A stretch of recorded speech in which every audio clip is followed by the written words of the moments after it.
नमस्कार दोस्तों, विज्ञप्ति पीसीएस के यूट्यूब चैनल पर आप सभी का स्वागत है। कल हम लोगों ने वर्ल्ड हिस्ट्री का सिलेबस देखा था और कैसे क्वेश्चन आजकल पूछे जा रहे हैं। पिछले 3-4 साल के हम लोगों ने क्वेश्चन देख लिए थे। अब आज से हम लोग देखते हैं पुनर्जागरण को तो अभी स्किप करते हैं, प्रबोधन काल को भी स्किप करते हैं क्योंकि उस एरिया से बहुत ज़्यादा क्वेश्चन पूछे नहीं गए हैं अभी तक। तो हम लोग अब सीधा अमेरिकी क्रांति से स्टार्ट करते हैं और प्रबोधन काल और पुनर्जागरण का पीडीएफ फॉर्म में आपको नोट्स मिल जाएंगे, तो आप वो लोग अपने स्तर पर पढ़ लीजिएगा। आज हम लोग अमेरिकी क्रांति स्टार्ट करेंगे, ठीक है।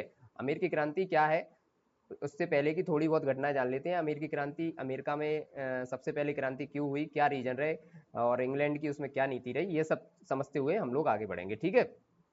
चलिए तो देखते हैं कि 1492 में क्रिस्टोफर कोलंबस द्वारा अमेरिका की खोज की गई थी। सबसे पहले वही जो है लाइट में आया था। और 1588 में यहाँ पर स्पेन ने व्यापारिक बस्तियां बसाई थी। सबसे पहले स्पेन ही यहाँ पे पहुंचा था और 1588 में उसने अमेरिका में अपनी व्यापारिक बस्तियां बसा ली थी। व्यापारिक बस्तियां क्यों बनाई थी, उस समय तो वहां पे कुछ था नहीं, तो उसने अपने लाभ प्राप्त करने के लिए व्यापारिक बस्तियां बनाई थी। अब अमेरिकी जो सोने चांदी को लेकर, अमेरिका में सोने चांदी की खानें जो थी उसको लेकर 16वीं सदी में स्पेन और इंग्लैंड के बीच युद्ध हो गया, ठीक है। अब इंग्लैंड और स्पेन के बीच जब युद्ध हुआ तो ये एक जल युद्ध था जो कि जहाज़ों के द्वारा लड़ा जा रहा था। तो स्पेनिश आर्मीडा की पराजय हो गई और वहाँ पे जहाज़ों का समूह नष्ट कर दिया गया और ब्रिटिश नियंत्रण स्थापित कर लिया गया यहीं से। तो यहीं से जो है, जब स्पेन और इंग्लैंड दोनों के बीच आर्मीडा की पराजय हुई, तब जाके ब्रिटिश का नियंत्रण वहाँ पर हो गया। अब फिर क्या हुआ उसके आगे, तो 1775 में अमेरिका में 13 ब्रिटिश उपनिवेश बनाए गए, ठीक है। और यहीं पर जब ब्रिटिश का नियंत्रण स्थापित हुआ तो ब्रिटिश की जो महारानी उस समय थी उसने लोगों को अमेरिका में भेजा और वहां पर बस्तियां बसाने के लिए मोटिवेट नहीं किया। वहां के जो उद्दंड लोग थे और कैदी वैदी लोग थे, इनको वहां पे जा जाके जबरदस्ती बसाया गया। तो ऐसे 13 उपनिवेश ब्रिटेन ने अपने बनाए हैं सेना के दम पे। और इनका संचालन कौन करता था, तो संचालन गवर्नर करता था और उसकी कार्यकारिणी के अधीन विधानसभा करती थी इनका संचालन। तो गवर्नर कैसे चुना जाता था, गवर्नर वहाँ की जो ब्रिटिश सत्ता थी वो चुनती थी। और यहाँ कार्यकारिणी को कौन चुनता था, तो कार्यकारिणी को चुना जाता था ब्रिटिश राजतंत्र के द्वारा। और जो कुछ मुख्य मतदाता थे, जो चिन्हित थे, उनके द्वारा विधानसभा को चुना जाता था। अब यही विधानसभा थी जो कि टैक्स को लेके चीजें, क्राइटेरिया फिक्स करती थी टैक्स को, और इसको नियंत्रित कौन करता था, तो इसको कार्यकारिणी नियंत्रित करती थी। तो टैक्स से संबंधित जो चीजें स्टार्ट हुई यहाँ से, तो यहीं से जो है अमेरिका पर दबाव पड़ा और टैक्स को बहुत ज़्यादा मात्रा में टैक्स बढ़ाया गया। चलिए देखते हैं, ये अमेरिका का मैप है। तो किस हिसाब से लोगों को वहाँ पे बसाया गया था, किस लोकेशन पे ज़्यादातर बस्तियाँ बनाई गई, तो ये देखिए समुद्र का किनारा जो है, ये वाला एरिया, यहीं पे आपको मिलेगा फिलाडेल्फिया, बाल्टीमोर, हैं, और वॉशिंगटन, और ये जो है बोस्टन टी पार्टी अपनी होगी यहाँ पर आगे, यही वाला रीजन है। तो यहाँ ये 13 बस्तियां जो है कंटिन्यू यहाँ पे लाइन से बसा दी गई। अब इसी के ऊपर जो है कनाडा वाला एरिया है। तो कनाडा वाले इसी एरिया में यहाँ पे फ्रांस की बस्तियां बसी हुई थी उस समय, इसी वाले एरिया में, ठीक है।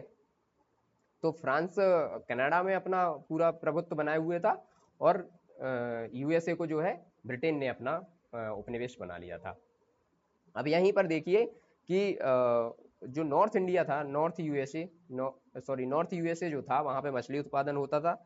और मध्य यूएसए में जो है औद्योगिक, और दक्षिण यूएसए में कृषि पर अधिक जोर दिया जाता था। और जो दक्षिण यूएसए वाला एरिया था, यहीं पर रेड इंडियंस रहते थे। रेड इंडियंस कौन लोग थे, जो वहाँ के मूल निवासी थे, अमेरिका के मूल निवासी, यही इन्हीं को बोला जाता था रेड इंडियंस। तो ये भी यहीं पे थे। अब देखिए, हम लोग देखते हैं कि अमेरिका में यूरोपीय इतनी ज्यादा मात्रा में क्यों बस रहे थे, इसके क्या कारण थे, तो इनको हम लोग आगे देखते हैं। यूरोप में चल रहे धार्मिक संघर्ष, अलग अलग देशों में अलग अलग धर्म के लोग रह रहे थे, तो उनमें जन संघर्ष बहुत ज्यादा चल रहा था। तो इस वजह से लोग वहां से हटना चाह रहे थे वो। और व्यापारिक लाभ तो कमाना ही था उनको, व्यापारिक लाभ भी कमा रहे थे, और जो है धार्मिक स्वतंत्रता की लालसा भी उनके अंदर थी, और राजनीतिक उत्पीड़न भी करना चाहते थे दूसरे का, ठीक है।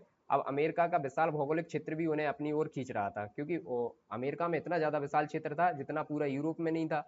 और यूरोप में लोग मतलब काफी हद तक आगे बढ़ चुके थे, तो वो वहां से छोड़कर और अमेरिका का जो भौगोलिक क्षेत्र था उसकी ओर जा रहे थे। ठीक है, और इंग्लैंड से जो दंडित दंडित लोग थे, जैसा कि मैंने अभी बताई है कि इंग्लैंड में जितने भी दंडित लोग थे, जो उद्दंड लोग थे, वो वहां का माहौल खराब कर रहे थे, तो इंग्लैंड वहां से उन लोगों को निकाल निकाल के और अमेरिका भेज रहा था और अपने वहां के उपनिवेश की जगह में बसा रहा था। तो इंग्लैंड को साफ सुथरा बनाने का भी प्रयास किया जा रहा था, एक तरीके से ये भी एक रीजन था। अब जो वहां पे बस्तियां बसाई जा रही थी, उसमें कौन कौन लोग थे, कहाँ कहाँ से आए थे, ये हम लोग देख लेते हैं। देखिए, बस्तियां बसाई गई तो अधिकतर 90% लोग तो यही थे, इंग्लैंड वाले। और 10% में काफी लोग थे, 10% में डच थे, जर्मन थे, फ्रांसीसी थे, पुर्तगाली थे। तो इंग्लैंड का ऐसा मानना था कि वहां पे जो 90% लोग हैं वो तो हमारे ही हैं, तो अमेरिका लगभग लगभग हमारा तैयार हो गया उपनिवेश के तौर पर। ठीक है, उपनिवेश बना लिया गया है। अब वहां की सामाजिक संरचना कैसी थी? कुलीन वर्ग था, मध्य वर्ग था, और निम्न वर्ग भी था, और दास भी थे। तो जो कुलीन वर्ग और दास था, ये ये जो है अमेरिकी क्रांति से बाहर रहे, इनको कोई मतलब नहीं रहा, ये अमेरिकी क्रांति से बाहर रहे। क्यों?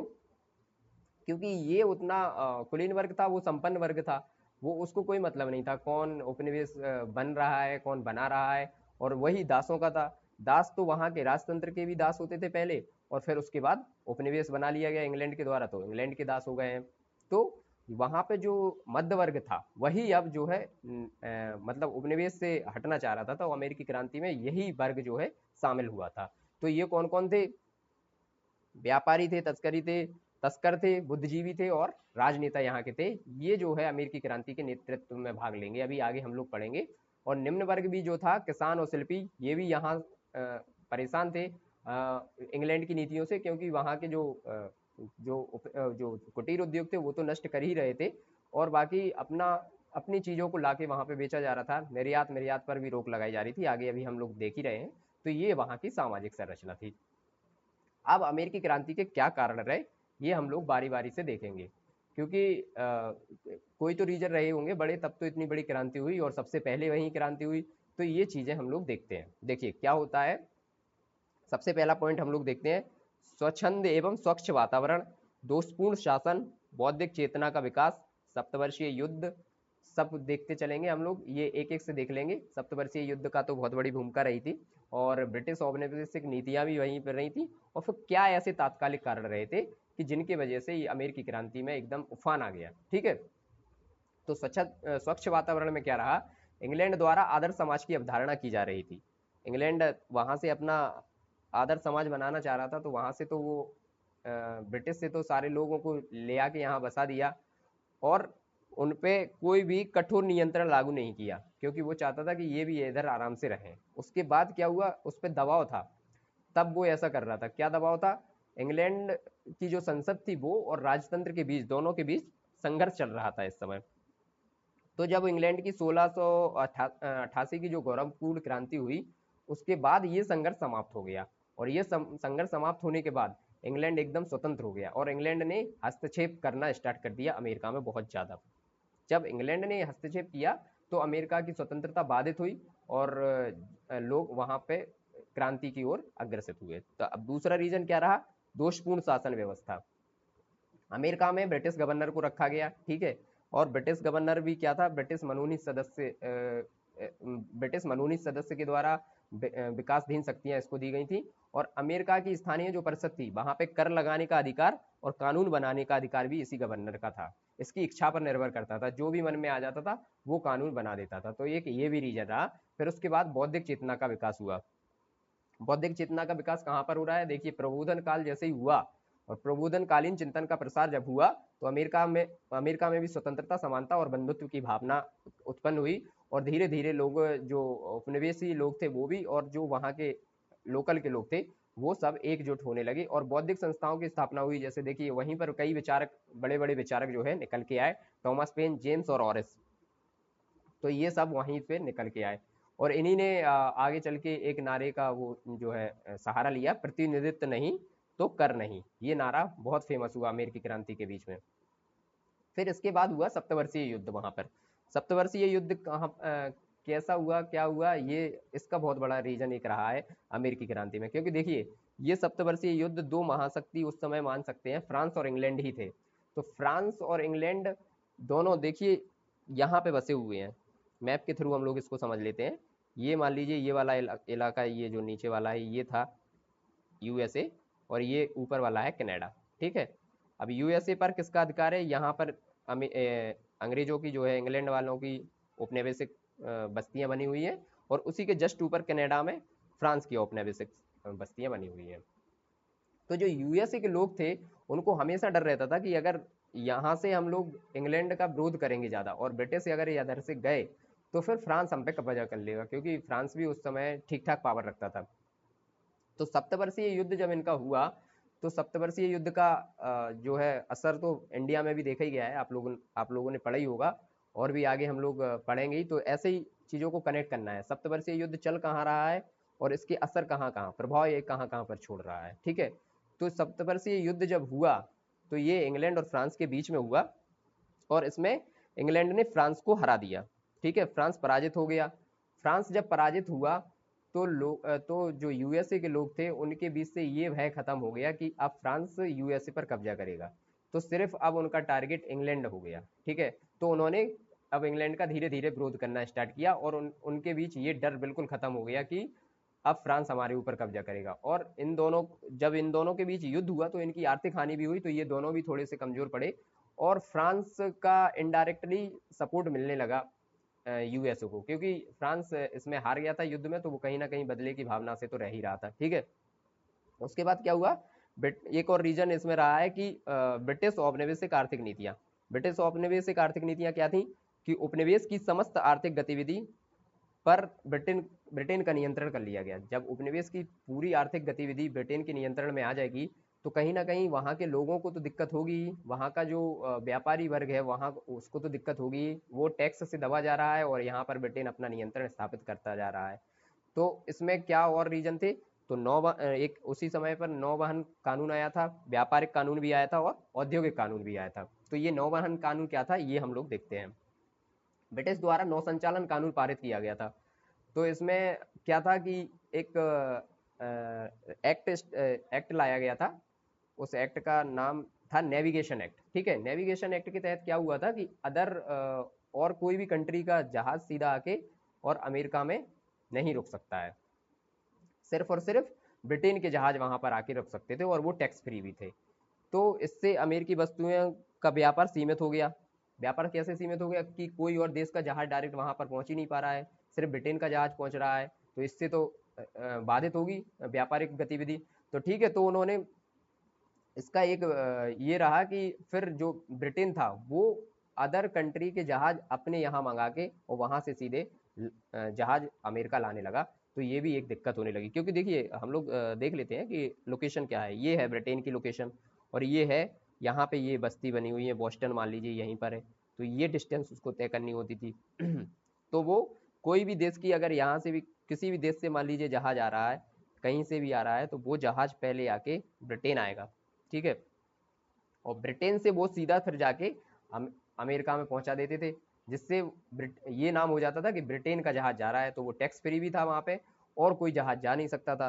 तो यहाँ पे व्यापारिक क्षति ऐसे हुई कि ब्रिटेन ने अपने ही सामान का प्रभुत्व जमा लिया, और अपना सामान बहुत ज़्यादा महंगा बेचने लगा, और वहाँ जो अदर देशों से सामान आता था वो बंद हो गया, तो बहुत ज़्यादा व्यापारिक हानि हुई अमेरिका के लिए।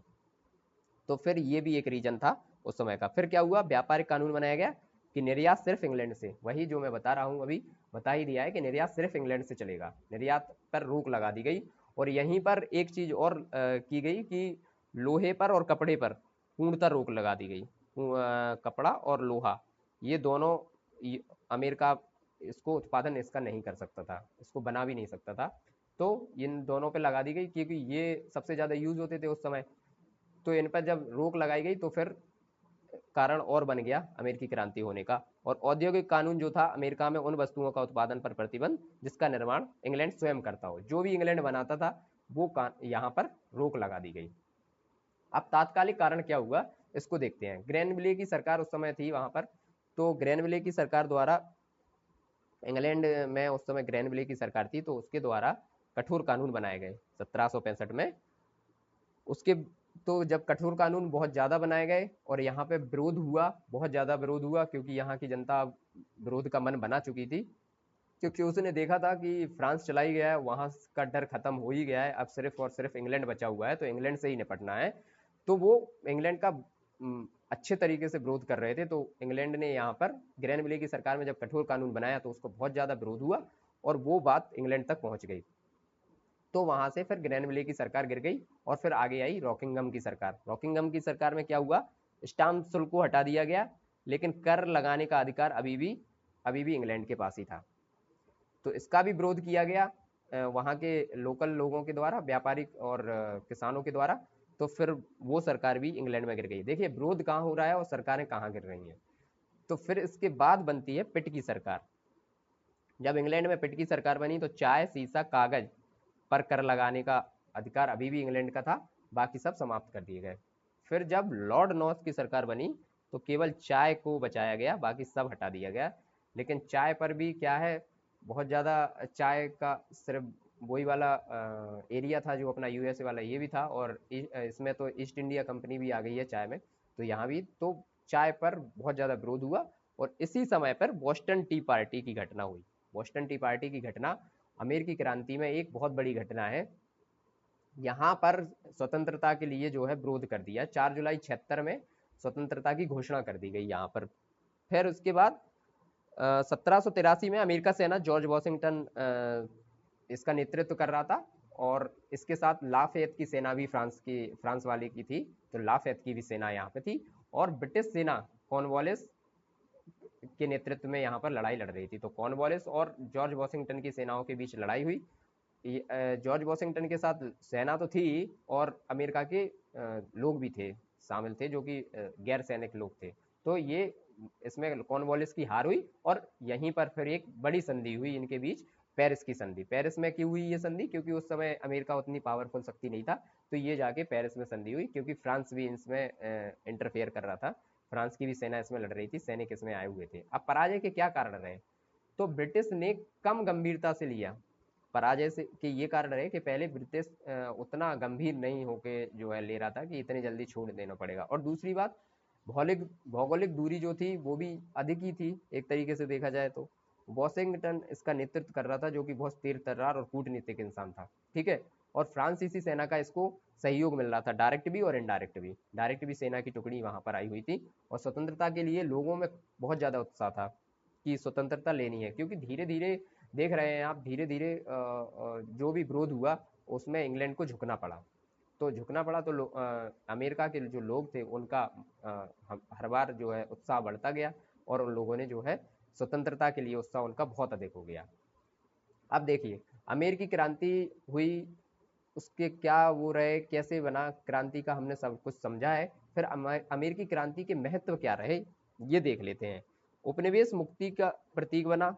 उपनिवेश मुक्ति सबसे पहले यहीं पर हुई, क्योंकि और उस समय उपनिवेश बन चुके थे, भारत भी बन चुका था इस समय। तो अमेरिकी क्रांति के होते होते भारत में प्लासी और बक्सर दोनों के युद्ध हो चुके हैं, और भारत भी इंग्लैंड का उपनिवेश बन चुका है। तो ये उपनिवेश मुक्ति का प्रतीक माना जाता है, ठीक है। फिर इसके बाद वैश्विक भाग्य निर्धारक राष्ट्र का उद्भव भी इसी को माना जाता है, क्योंकि भाग्य निर्धारक इसने खुद किया है। इससे पहले ये माना ही नहीं जाता था कि जो उपनिवेश बन गया है वो स्वतंत्र हो पाएगा। तो वैश्विक भाग्य निर्धारक राष्ट्र का उद्भव अमेरिका से ही माना जाता है।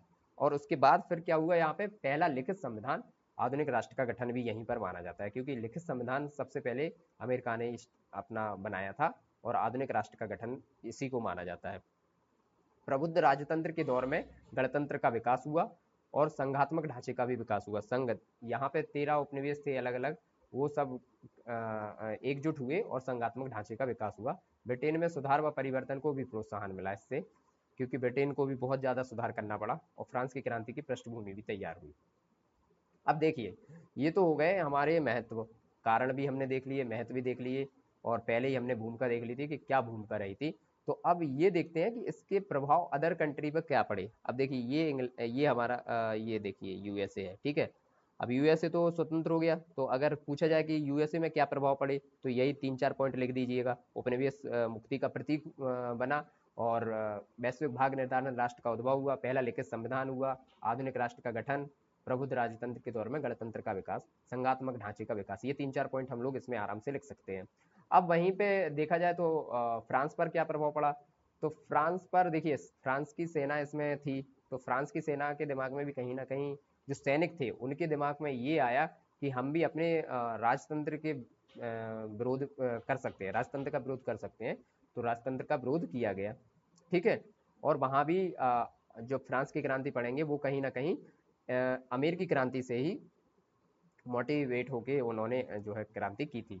अब इसके बाद भारत पर क्या प्रभाव पड़ा, तो भारत को अब यहाँ से ब्रिटेन देखिए फ्री हुआ, ब्रिटेन फ्री हुआ तो ब्रिटेन ने एक चीज समझ ली कि अब जो है इतना लचीलापन नहीं लाना है, तो भारत को ब्रिटेन का शिकार बनना पड़ा, कठोर नीतियों का शिकार बहुत ज्यादा भारत को पड़ना पड़ा। और भारत की अब जो है उपनिवेशवाद को बहुत गहराई से जो है ब्रिटेन ने संभाला, उसको बहुत लचीला नहीं छोड़ा।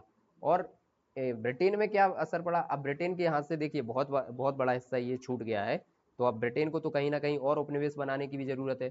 तो ब्रिटेन ने कौन कौन से उपनिवेश बनाए इस समय, ऑस्ट्रेलिया को उसने अपने उपनिवेश के रूप में देखा, और ऑस्ट्रेलिया के अलावा न्यूजीलैंड और ऑस्ट्रेलिया दोनों नए उपनिवेश बनाए। भारत तो इस समय तक बन ही गया था, और भारत के आसपास के एरिया पर पूरा उपनिवेश जो है ब्रिटेन के ही उपनिवेश बन चुके थे। फ्रांस वहां पर भारत में बैक हो चुका था कर्नाटक के युद्ध से, और उसके बाद पूर्ण प्रभुत्व हो गया था इंग्लैंड का। तो ये थी अमेरिकी क्रांति, ये हमने काफी हद तक समझने की कोशिश की, आप लोगों को भी समझ में आई होगी। तो इसके आगे हम लोग कल अमेरिका का संविधान देखेंगे, और फिर अमेरिका में कैसे गृह युद्ध हुआ वो भी हम लोग समझते हुए आगे बढ़ेंगे। तो चलिए दोस्तों, धन्यवाद। आगे जो क्वेश्चन दिया जाएगा उसको आप बहुत अच्छे से लिखिएगा, बाकी आपका वो सब चेक हो जाएगा, फिर उसके बाद आप लोग देख लीजिएगा कि कैसा रहा। बहुत बहुत धन्यवाद।